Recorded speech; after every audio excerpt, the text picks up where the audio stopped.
Hi, I'm Kate from Evolve Holistic Healing. Today we're going to be looking at crystal healing wands, the different types that are available, as well as how to incorporate crystal healing wands into your crystal healing sessions. Now I've got a selection of some of my favorite wands that I use regularly with my clients, and I'm going to talk to you briefly about the different shapes as well as the different types of crystals and how that can be best used in your healing session.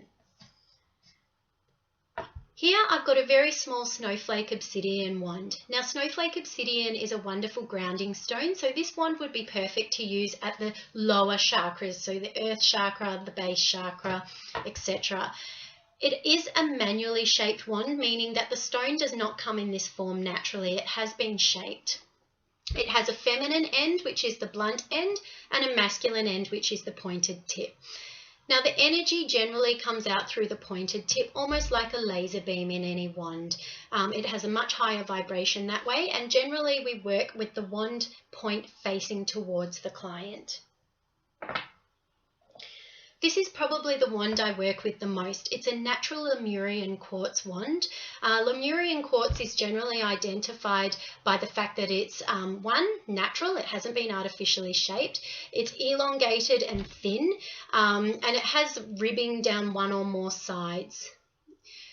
Lemurian quartz wands are actually also really interesting. They have lots of additional features inside them which have extra meanings and bring extra healing properties to the session.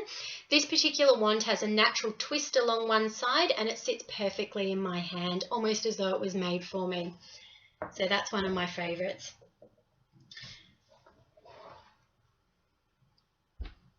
I've also got a rose quartz double terminated wand here. So any wand that has two pointed tips, one at each side, is called double terminated. You can get naturally double terminated wands. Normally they're in the quartz family. However, this one has been shaped. Now, the beauty of a double terminated wand means it channels energy out either end simultaneously. So you can be channeling energy towards the client, such as positive healing energy, but you can also be drawing energy out of the client. So for example, emotional trauma or pain. Double terminated wands are a wonderful healing tool for that purpose. They're quite flexible.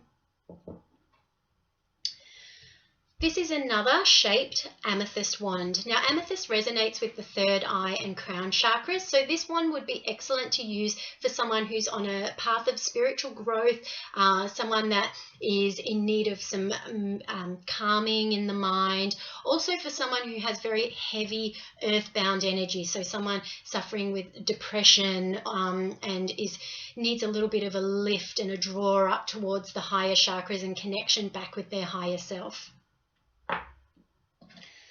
Now this wand is a beauty. This one combines a natural master quartz and it's been joined with pewter with a tiger's eye stone there to a shaped rutilated quartz point. Now unfortunately this one got broken a couple of years ago and I did a terrible repair job on it, so I don't use it very much anymore, and I hope to get around to giving it a nice repair job one day soon. And finally, this is a natural selenite wand or selenite stick. I love this wand because typically selenite sticks are sawn off at both ends, whereas this one has a beautiful stepped point at the end. Now I use these ones not so much with the point facing down towards the client, but I use them to create shields of protection around clients after a healing session.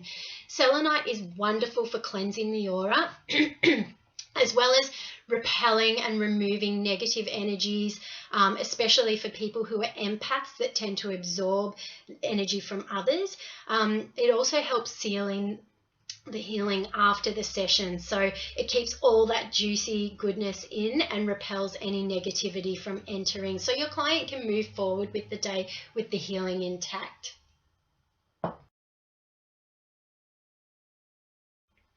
Now the interesting thing about clear quartz is that it's piezoelectric. This means it can manipulate energetic vibration and transmute energy from one form into another. It has been used in a lot of technology, including LCD technology, clocks, microphones, lighters, and lots of other things that we use on a day-to-day basis because of this unique property of it to actually harness and transform energy.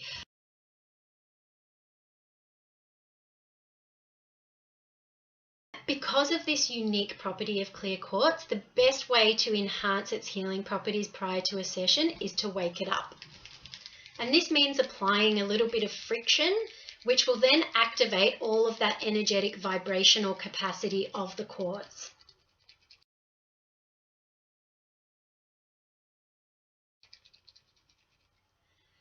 Once it's been woken up, it's ready for use. Now today I'm going to show you how to perform a chakra cleanse and charge by using 8 or 9 chakra crystals and 1 crystal healing wand. I'm just going to show you close up first, and then later on we'll have a look at how that can be applied to a client.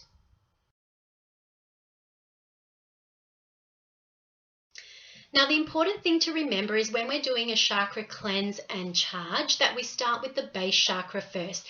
Just like when you do a cleanse physically, say through nutrition or a detox, the crap has to come out somehow.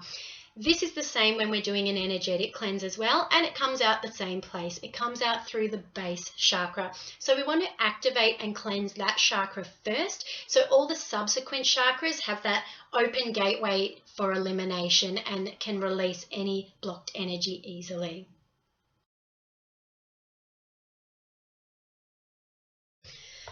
When you're holding a wand, it's important to hold it not too tightly that you crush the delicate pads of your fingers, because these are very important tools when you're picking up on vibrational energy. So they tingle, they pick up on temperature differences, and if you hold the wand too tightly, you inhibit your fingertips' ability to do its job.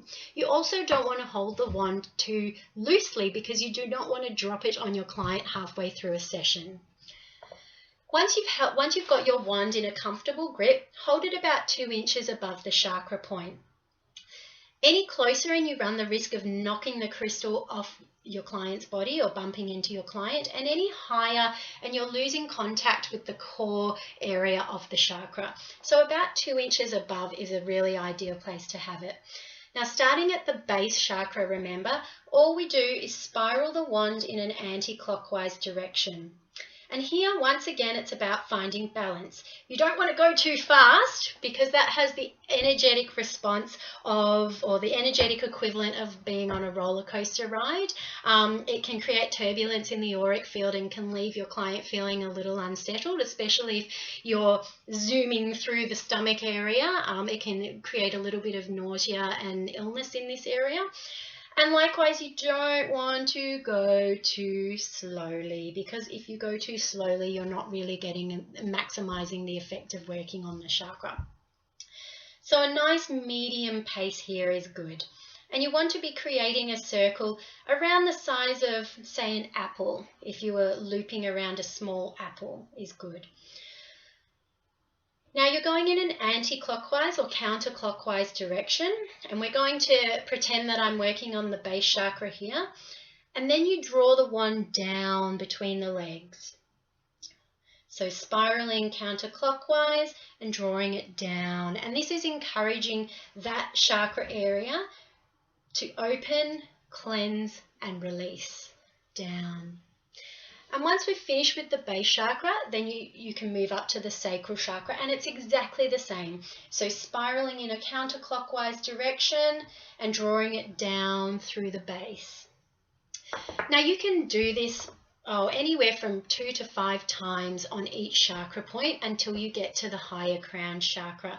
The only difference is when you get to the higher crown chakra, rather than spiraling counterclockwise and then continuing to draw it down, we draw it up out of the head.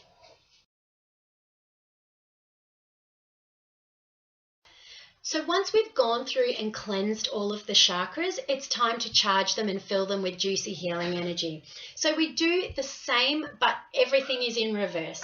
So instead of starting at the base, we start at the crown or the higher crown, because we want to draw the energies upwards, connecting to higher self. And this time we go in a clockwise direction with the spiraling action. So starting at the higher crown again, spiraling in a clockwise direction and drawing upwards through the crown and moving down the body. So at the crown and the third eye, spiraling clockwise and drawing upwards this time. Spiraling clockwise and drawing upwards and moving down to the throat and the heart and so on.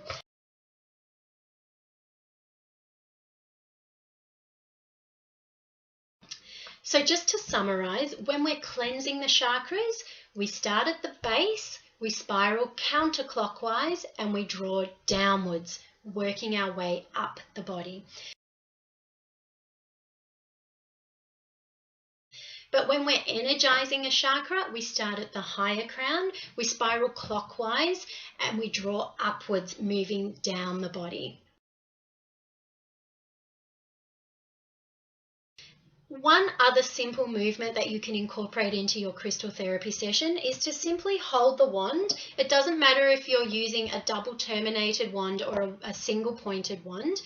If you're drawing energy out of the body, so if your client has a blockage in the lower chakras, for example, emotional trauma that's settled in the sacral, you hold the wand with the pointed tip facing outward. And you visualize that blockage being channeled through the crystal and outwards. If you have a second wand, you can actually use it by doing the cleansing motion, so in the counterclockwise direction, and then drawing it up and out through the wand. Now the base of the wand is just pressed very lightly against the client. If you've got a double terminated wand that you're pressing against the client, just be mindful of not pressing too hard because some of them are quite pointy and may hurt.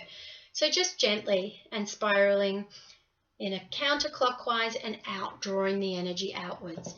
And we do the opposite if you want to be channeling energy inwards. So for example, channeling healing energy or love into your client, you face the pointed part of the wand down and you channel the energy downwards into your client. Now this is where the beauty of a double terminated wand can come in handy because you can just hold it still in one place and be channeling inwards and outwards simultaneously. So now we're going to put that theory into practice and I'm going to show you how this applies to a real client situation.